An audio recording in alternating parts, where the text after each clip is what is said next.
Hello mga kabituin, at ngayon naman ay magluto tayo ng chicken lollipop. Ayan, hindi ko na nga pinakita sa inyo kung paano ko to ginawa, pero ito ay made from the chicken wings.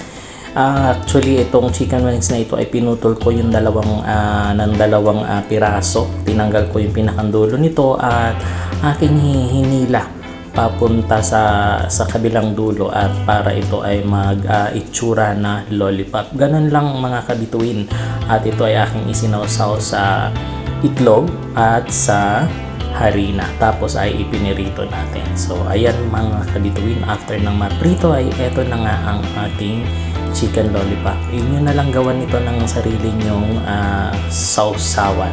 Masarap din dyan ang sweet and sour, or yung ketchup lang ay katalo na. Kaya ayan mga kabituin, napakadaling gawin ito para sa mga bata.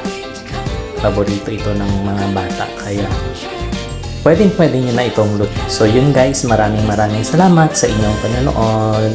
Don't forget to like and share.